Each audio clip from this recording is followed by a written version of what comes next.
Capítulo 11.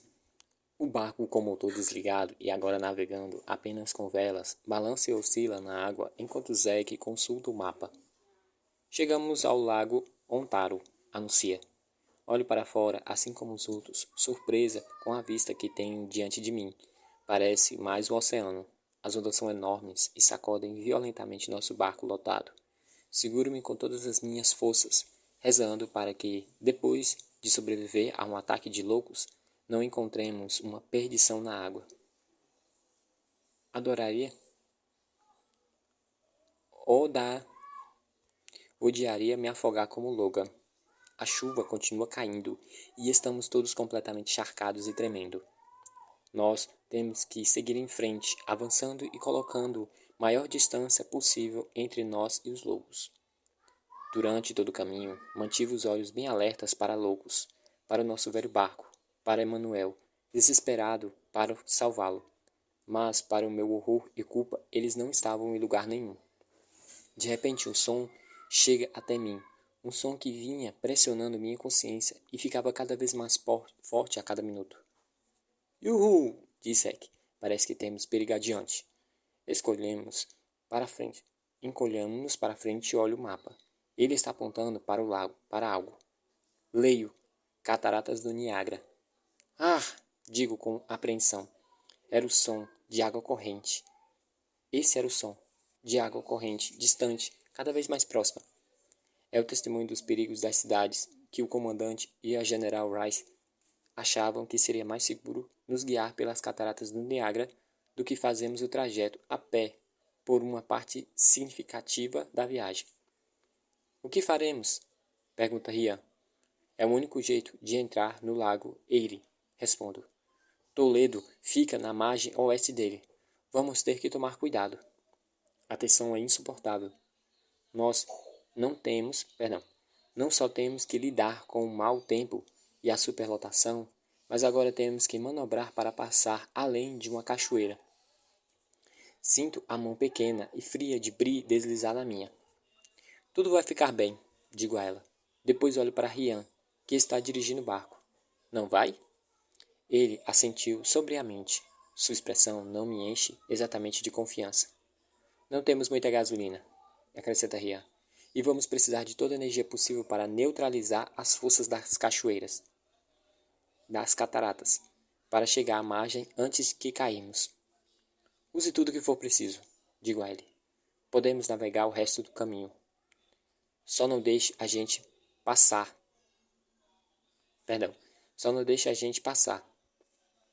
Ele se vira para o leme. Seus traços se transformam em completa concentração.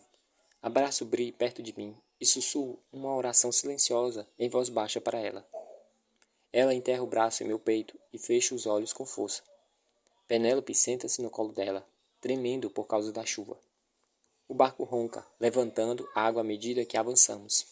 Rian nos guia suavemente, tentando não lutar contra a força da água, enquanto a usa para empurrar para a frente. Posso ouvir o motor se esforçando na água agitada. E então um novo barulho me deixa ainda mais tensa. É o som corrente de cachoeira, de milhares de litros de água caindo em queda livre de um penhasco, estourando contra as rochas. E estamos indo em direção a ela. Agarro as laterais do barco com ainda mais força. Ao meu lado, Molly está fazendo o mesmo. Zack praticamente ficou verde. Em completo contraste com os outros, Ben se senta serenamente, com um olhar fixo em mim. Não posso deixar de me sentir acalmado com sua presença. Passamos por tantas coisas juntos e ainda estamos de pé. É quase como se ele fosse um talismã de boa sorte. Ele acena com a cabeça como se dissesse, temos isso. Já passamos por coisas piores. Apesar do meu medo, me pego sorrindo de volta para ele. O barco continua na frente e o som da cachoeira fica cada vez mais forte. A quantidade de água pulverizada, levantada por sua força, é imensa. Ela nos encharca tanto quanto a chuva. O som e a sensação do motor embaixo de mim mudam. Olho para Rian e vejo que ele está dando mais potência ao motor. E isso significa que a atração da cachoeira está começando a fazer efeito. Não consigo evitar visualizar nosso pequeno barco sendo sugado pela correnteza e se estilhaçando em 1000 pedaços contra as rochas no caminho para baixo. Vejo pela primeira vez a borda da cachoeira. Que estranho pensar em todos os turistas que se reuniam aqui e faziam passeios de barco através da água. Agora estarão todos mortos, todas aquelas pessoas cuja vida consistia em excursões de um lugar, de um dia, a lugares bonitos. Elas nunca poderiam ter imaginado, enquanto estavam aqui admirando a vista impressionante da natureza em sua máxima expressão, que em alguns poucos centenas de anos nossa espécie teria se aniquilado quase por completo. Afasto os meus pensamentos da minha mente e mantenho o meu olhar na borda da cachoeira enquanto a contornamos. Sinto que cada músculo do meu corpo se tensionou e que me transformei em pedra. Nunca estive à mercê de alguém assim. Perdão, nunca estive à mercê de alguém assim. É quase insuportável. Normalmente, quando estou em perigo, sei que posso lutar e sair dessa. Agora, não tenho nada a fazer, além de esperar e desejar e rezar para que consigamos chegar do outro lado. O fim da borda da cachoeira está à vista. Então, um estranho barulho de puf, puf, puf, puf me faz franzir a testa. Olho para Rian. Sua expressão me diz instantaneamente que são más notícias. O motor, diz ele. Estamos ficando sem gasolina. Assim que ele diz isso, o zumbido de hélice começa a diminuir. Instantaneamente, a força da cachoeira pode ser sentida embaixo de nós. O barco começa a ser puxado em direção a ela pela correnteza. Reme! Grito a todos. Todos, agora, remem! Pegamos os remos debaixo dos bancos e começamos a remar freneticamente. Meus braços doem com a força dos movimentos. Aperto meus dentes com determinação e coloco tudo que tenho para afastar o barco da borda da cachoeira. Mas, apesar de toda a nossa força, continuamos virando cada vez mais perto da borda. Há apenas uns 5 metros ou mais para atravessarmos antes de passarmos pela borda. O motor ainda não parou e Rian consegue mantê-lo funcionando, nos dando apenas uma fração a mais de potência. Vá em direção à margem, grito para Rian. Com todos os esforços combinados de todos nós e o pouco de potência que o motor nos dá, conseguimos chegar à margem por pouco. Solto um suspiro de alívio, assim como os outros. Todos estamos encharcados. No momento em que tocamos a terra, pulo e estendo a minha mão para abrir. Ela a segura e eu arrasto para o chão firme. Tiro Charlie em seguida. Jack e Penélope pulam sozinhos. E Molly, Ben e Zack conseguem sair do barco e chegam à terra.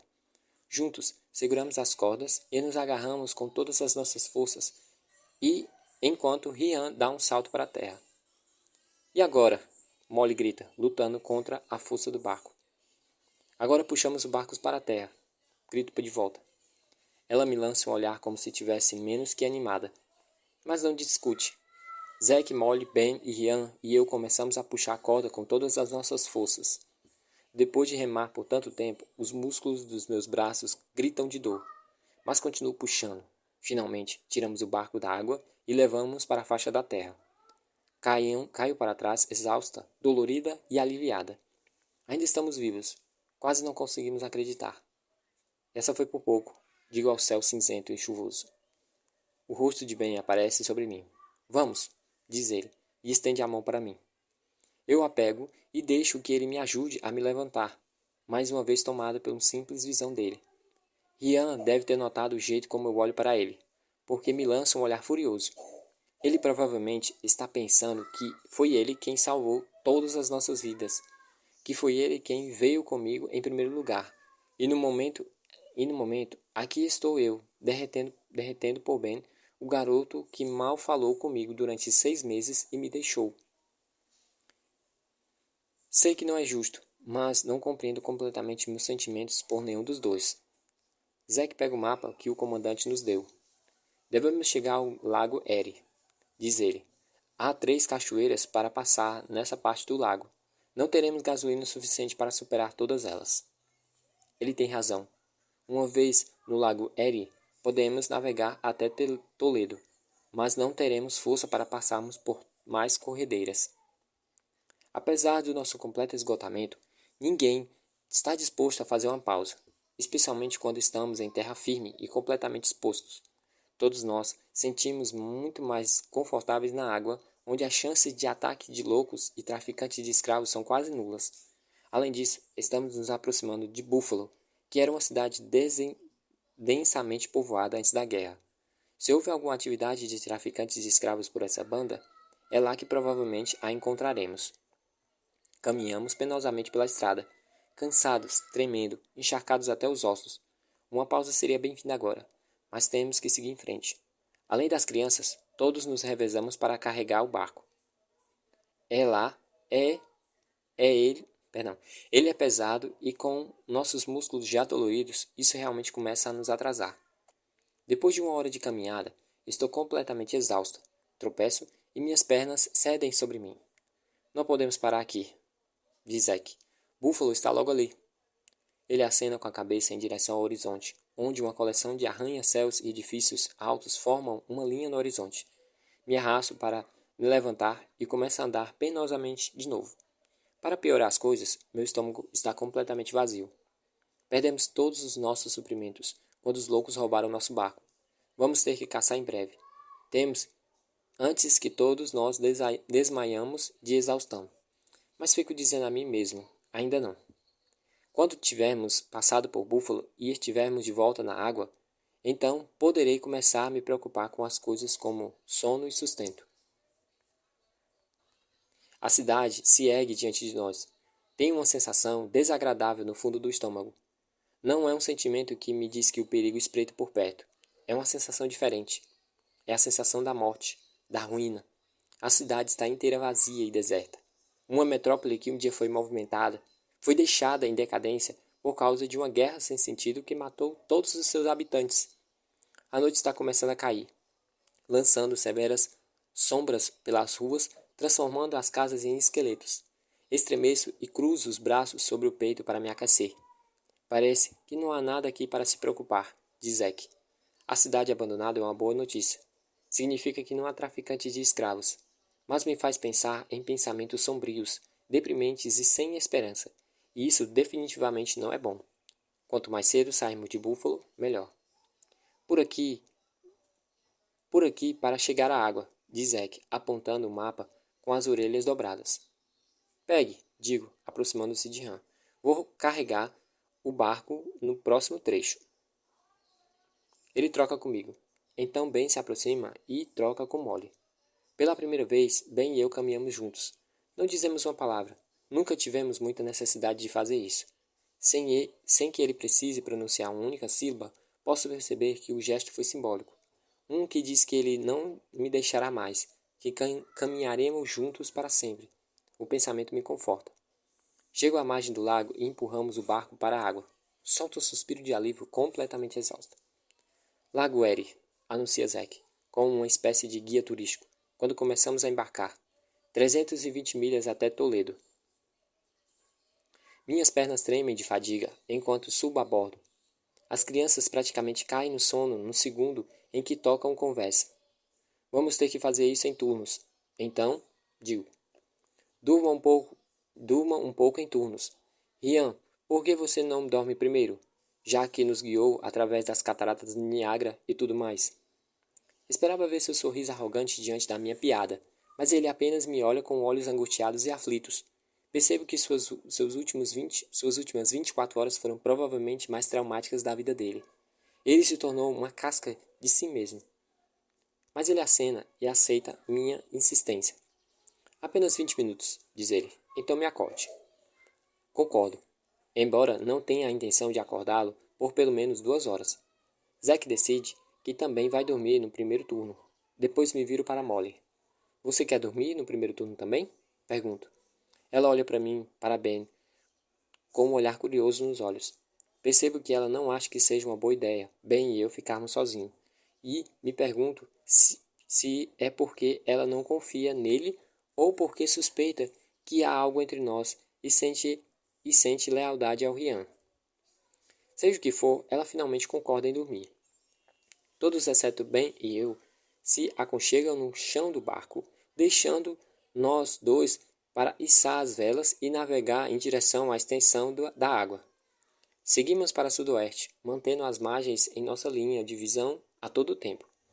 Olho para Ben. Ele está impressionantemente na luz do amanhecer. Estou feliz porque você esteja aqui, digo a ele, falando baixo para não acordar os outros. Senti sua falta. Ficamos separados por apenas algumas horas, responde ele.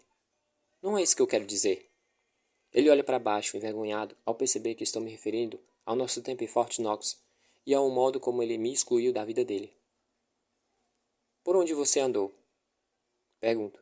Por que você não falou comigo durante 6 meses? Ele mal consegue me olhar nos olhos. Eu não queria que você soubesse o quão fraco eu tinha me tornado. Franza a testa. E por que isso me importaria? Você é meu amigo. Eu não me importo com o que vai acontecer. Perdão. Eu me importo com o que vai acontecer com você. É isso, ele responde. Sou seu amigo fraco e sensível. Em vez de um tipo de cara forte e seguro de si mesmo, que algum dia poderia se tornar algo mais do que seu amigo.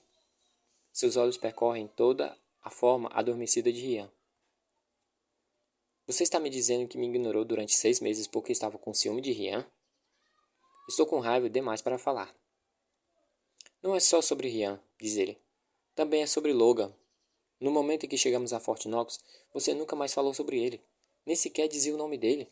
Você estava apaixonado por ele, não estava? Seus olhos queimam em mim. Eu não sei, digo desconfortável. Bem, eu sei, diz ele. Você estava. E mesmo depois da morte dele, eu ainda não era o bom o suficiente para você. Bem, digo com dor. Dói ouvi-lo falar assim, especialmente quando ele não poderia estar mais longe da verdade. Se tenho sentimentos por Ben, é porque ele não os compreende completamente. Não compreendo completamente. Você tem um tipo, acrescenta ele, forte, seguro e realizado. Você tem todas essas coisas, respondo, um pouco exasperada. Ele apenas balança a cabeça.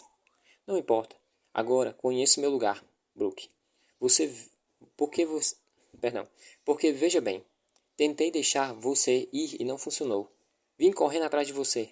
Meu lugar é ao seu lado, quer você queira ou não. Eu quero você, diga a ele, sempre. Ben desvia o olhar para mim e olha para a água agitada. Ele não acredita em mim, e meu coração se desenfila. Gostaria de ser melhor com as palavras, e poder fazê-lo ver o quanto significa para mim que ele esteja aqui. Mas não tenho oportunidade, porque Molly se mexe. Brooke? Ela sussurra. Por que eu não assumo esse turno agora? Percebo então que ela ouviu tudo, que não dormiu um pingo. Como uma boa amiga, ela está tentando me proteger da minha dor. Obrigada, digo. Um sono me faria bem. Enquanto trocamos de lugar, ela aperta o meu braço, como se dissesse que tudo ficaria bem. Boa noite, digo para ele. E ele não diz nada em volta. Sou despertada por um solavanco. Sento-me bruscamente e percebo que é manhã. Devo ter dormido a noite toda. Ninguém me acordou para fazer o outro turno. Arrasto-me para me sentar e olho ao redor. O barco balança violentamente. O que está acontecendo? Grito. Acima de mim, Zack, Molly e Rian lutam contra a vela. Tempestade! Grita Zack para baixo. E finalmente consigo me levantar. A água está escura e agitada violentamente. As ondas se erguem e vários metros de altura, arrastando imponente nosso barco para mais perto. Meu estômago revira enquanto despencamos para o outro lado da onda. Estou com medo. Bri chora. Olho novamente para ela, agarrando as laterais do barco. Ela parece aterrorizada, assim como Charlie. Vai ficar tudo bem, digo a eles apressadamente. Nós damos conta disso. Ajudo com os outros com as cordas e velas. No entanto, há muito pouco que possamos fazer, além de ficarmos sentados. Estamos à mercê da água e só podemos rezar para que não viremos. A sensação é horrível. É como estar em uma montanha russa aterrorizante, ou em um avião em turbulência. Molly perde o equilíbrio e é catapultada pelo barco. Zack agarra bem a tempo para evitar que ela caia na água. Todos se agarrem firme, grito, alcançando meus amigos. Nós aconchegamos juntos. Ficamos alerta a qualquer tipo de perigo enquanto nosso pequeno barco é atingido por ondas e arremessado. Embora meu estômago esteja vazio, ainda sinto que posso vomitar. Os cachorros gemem enquanto cambaleiam de um lado para o outro. Bri chora ao meu lado. Pela primeira vez me pergunto se tomamos a decisão certa de seguir a rota do rio. Se Buffalo estava realmente deserta, talvez todas as grandes cidades da margem do rio logo também estejam. Mas, exatamente quando penso nisso, vejo uma cidade às margens, e o que me vejo me faz estremecer até a medula. Zack, grito para o barco, que sobe e desce novamente. Onde estamos? Deve ser Cleverland, responde ele. Você está vendo? Grito para Ben, com os olhos fixos na cidade para ver qual lago parece estar nos empurrando. Para qual lado o lago está nos empurrando. Já estou vendo, responde ele. Lá à distância, surgindo em meio aos edifícios bombardeados, está um contorno inconfundivelmente de uma arena. Precisamos nos mover, grito. Há traficantes de escravos nessa cidade. Se nos virem, estaremos mortos. Lembro-me das poderosas lanchas rápidas com que os traficantes de escravos nos perseguiam antes. Nosso pequeno barco não será nada contra eles. Se nos localizarem, seremos capturados em questão de minutos. Não há nada que possamos fazer, grito. Rian grita, enquanto o barco dá um enorme solavanco para cima, seguindo por uma queda brusca que revira o meu estômago. Sei que ele tem razão. Não consigo aceitar. Deve haver algo que possamos fazer para colocar um pouco mais de distância entre nós e a cidade repleta de traficantes de escravos. Parece que somos forçados a nos aproximar das margens. Daqui, consigo nos distinguir a visão dos ônibus escolares amarelos brilhantes usados para transportar meninas para o comércio sexual.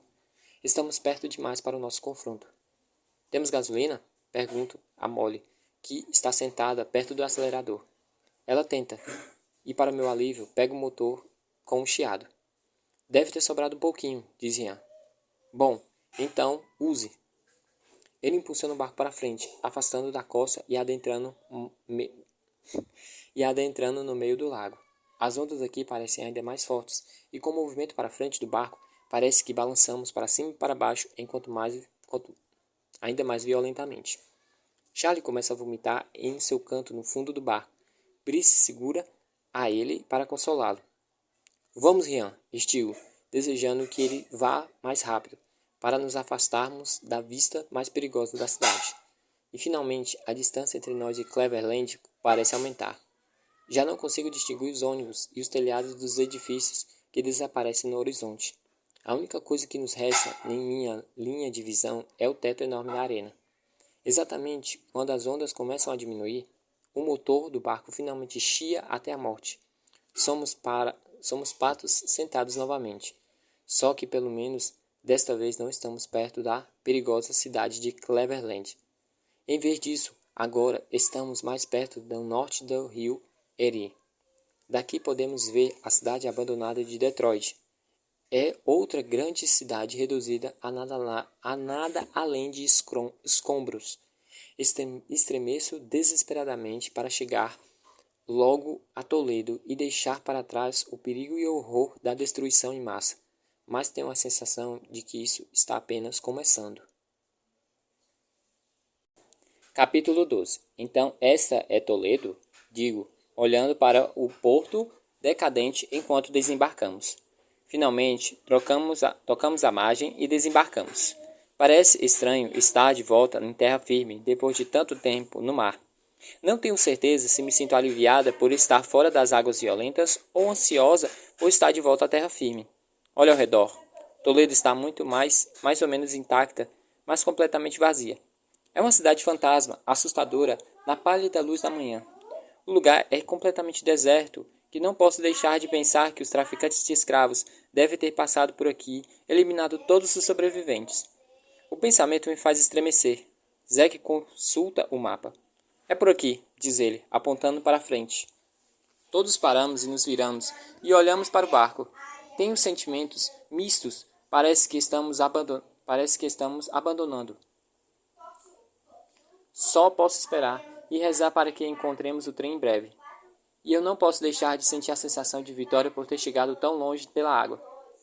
Nos viramos e caminhamos. Seguimos por uma estrada estreita, com árvores altas crescendo em ambos os lados. Há broto de árvores jovens que claramente cresceram desde a guerra. Parecem saudáveis e indomáveis. Mas a própria estrada foi devastada por bombas. A cada poucos passos passamos por outra cratera, outro carro incendiado e pedaços de metal retorcidos espalhados pelo asfalto. De uma explosão que despedaçou o veículo com força. A natureza tentou recuperar a estrada. Moitas de gramas brotam das rachaduras e vinhas se enrolam em torno das placas da rua, hidrantes e postes de luz. Depois de um tempo, desviamo-nos para uma estrada principal. Aqui há casas em ambos os lados da estrada. O revestimento de madeira apodrecendo e caindo em alguns lugares, seus jardins frontais completamente cobertos de mato. Algumas casas pegaram fogo e têm enormes marcas de fumaça preta sobre as janelas sujas. Outras parecem quase completamente intactas. As bombas que caíram aqui, tendo errado sua propriedade por meros metros. Passando por um posto de gasolina, com uma bandeira americana esfarrapada ainda trêmula ao vento. Há caminhões enferrujados em estacionamento abandonados. Revestimos de toda a busca de gasolina, para ver se podemos usá-la para chegar ao nosso destino mais rápido. Mas todas estão derrubadas e drenadas. É um sinal para que as pessoas... É um sinal de que as pessoas viviam por aqui depois da guerra, tempo suficiente para vasculhar o resto, mas agora não se vê ninguém. Não há sinais de que alguém tenha posto os pés nessa estrada, nessa parte da América, por anos e anos. Além do cansaço, caminhamos o dia inteiro. Finalmente, chegamos à noite para... Além do cansaço, caminhamos o dia inteiro. Finalmente, a noite começa a cair. Estamos todos famintos. A única coisa boa é que não houve mais ataques de loucos, nem avistamento de animais selvagens. Embora o zoológico de Toledo esteja a poucas quadras de onde estamos indo. Não esquecerei o momento em que me enfrentei.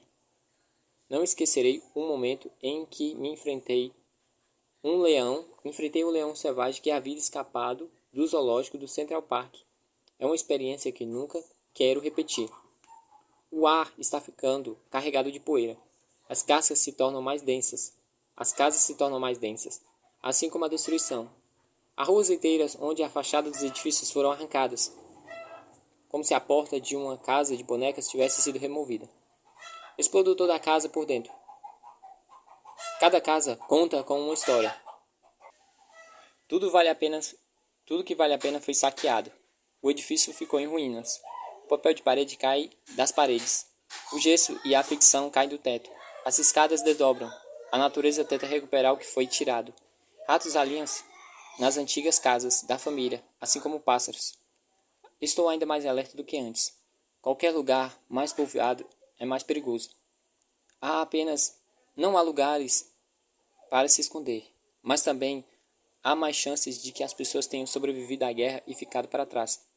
Pelo menos não há sinais de atividade de traficantes de escravos. Tenho a certeza de que essa área deve ter sido uma das primeiras a serem atacadas pelos traficantes. Provavelmente não estão aqui há anos, tendo descartado o local depois de pegar o que precisavam, deixado a cidade fantasma em seu rastro. Finalmente, vejo uma enorme ponte enferrujada por onde passam os trilhos de trem. Os trilhos, pela primeira vez em muito tempo, deixo o lampejo de esperança levar meu ânimo. Até encontro forças suficientes para meus membros para correr. Pessoal, vamos, por aqui! Chamo os outros. Com passos pesados e cansados, cruzamos a toda velocidade o último trecho de terra aberto e chegamos ao pátio dos trens. Mas, no momento em que temos uma visão clara da estação e dos trilhos, meu estômago afunda de decepção. O lugar inteiro está destruído. As explosões derreteram os metais dos trilhos e os torções em ângulos estranhos. Os vagões de trem que estavam nos trilhos devem ter sido explodidos, pois estão tombados ao lado, espalhados pelo pátio. E é claro, não há carvão. Todos foram saqueados. Estou arrasada, com o que vejo diante de mim. O mapa histórico do comandante estava correto. Ele nos levou pelo caminho certo para o lugar certo, mas chegamos aqui com anos de atraso. O mapa nos levou a um lugar que foi completamente apagado. A única coisa que ainda está de pé é a ponte que cruza a rua e a pequena estação de metal. Molly é a primeira a falar. E agora? É uma boa pergunta, e que eu não posso responder. Quando saímos de Fort Knox, não tínhamos um plano B. Vamos ter que encontrar outro veículo, digo. Que maneira de dizer isso? Diz Molly. Mas estamos verificando praticamente todos os carros que passamos. Não há nada. Realmente não aprecio a atitude dela nesse momento. Não podemos ficar aqui. Perdão. Não podemos ficar aqui, diz Ben. Ele tem razão. A escuridão se aproxima de nós. Isso significa que o perigo está cada vez mais perto. Traficantes, loucos, animais fugitivos, se quiserem nos atacar, seria a hora certa. Enquanto todos nós estamos parados aqui no meio de um pátio de trens abertos. Olho para trás, para um grupo heterogêneo de seguidores.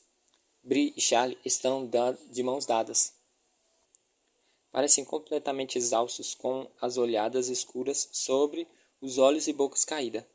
Molly parece furiosa, mas ficar com raiva e hostil sempre foi a reação dela em experiências negativas. Ben parece frenético. Até Zack, o único adulto da verdade aqui, parece um bebê cansativo e vulnerável. Ian é o único que parece ainda ter algum gás para lutar. Então percebo que todos estão me olhando. Eles precisam que eu diga para fazer algo, para tomar decisões e liderá-los. Vamos para a estação de trem, digo, concordando com Ben. Podemos nos esconder lá até descobrirmos o que fazer. Começamos a andar pelo pátio ferroviário em direção à pequena estação, a casa de estação. Zack abre o caminho, serpenteando entre os vagões de trem tombados, assumindo a posição de líder como costumava fazer quando tínhamos nossas reuniões. Mas liderar uma discussão em torno de uma mesa e liderar uma missão com duas coisas completamente diferentes. Vou ler novamente. Mas liderar uma discussão em torno de uma mesa e liderar uma missão são duas coisas completamente diferentes. Ele não está sendo cauteloso o suficiente, apenas segue em frente. Algum instinto me disse para pegar a minha arma. De repente há um barulho ensurdecedor de metal rangendo. Todos congelam quando um dos vagões de trem à nossa frente parece que começa a se mover. Ele balança de um lado para o outro. A luz brilha no metal, e na escuridão posso ver o movimento vindo por baixo. Como um enxame de formigas debaixo de um tronco virado, há loucos que começam a sair dos vagões. Não há tempo para pensar. Começo a atirar imediatamente. Ian pega sua arma, seus disparos se juntando à cacofonia do barulho. Ao meu lado, Ben e Molly parecem começar também a atirar. Os loucos avançam e carregam contra o alvo o mais próximo, que é Zack. Corre! Molly grita. Corremos, saltando sobre os pedaços de vagões de trens explodidos, atravessando o pátio. O único lugar que oferece algum tipo de proteção nas proximidades é a delegacia. Isso significa correr correr ao redor de um perímetro de pátio em um círculo aberto. Círculo completo. É importante ir em frente, porque é de lá que a massa está vindo. Sem dúvida, todos me seguem. Não olho para trás, grito. Então, ouço um grito, um que faz meus ossos virarem gelo. É Bree. Nem paro de pensar. Viro-me na hora. Brooke, o que você está fazendo? Molly grita, aproximando-se de mim, tentando me empurrar. Mas não adianta. Passo por ela facilmente e corro de volta para onde Bree está, bem atrás do grupo. Os loucos estão perto dela, que mal estão com o braço de distância. Com uma corredora de revezamento se preparando para receber o bastão, estendo minha mão para ela e coloco em posição pronta para correr. Ela me vê e estende a mão para frente. No segundo em que estamos de mãos dadas, puxo-o para frente arrastando-a comigo. Cruzamos o pátio a toda velocidade, em direção à delegacia onde os outros já haviam entrado. Corre, Brooke! Corre, Brooke! Todos gritam para nós. Posso ouvir o som de centenas de passos loucos batendo atrás de mim. São tantos que posso ouvir o cheiro deles. Sentir o calor que emana da sua pele. Brito tropeça enquanto corre para o meu lado. Mas não a deixei cair. Quando chegamos, 15, 10, 5 pés. Então, nos lançamos pela porta aberta e desabamos no chão. Ben fecha a porta atrás de nós e a tranca com ferrolhos. Ouvimos os sons dos loucos enquanto se chocam contra a lateral do edifício, batendo um após o outro. Bree e eu sentamos ofegantes. Ela se agarra em mim como costumava fazer quando éramos apenas nós duas nas montanhas. Nos abraçamos no centro do nosso grupo. Todo mundo está amontoado no centro da sala, olhando pelas janelas, onde as silhuetas dos loucos se balançam, batendo os punhos contra o vidro. Estamos completamente cercados.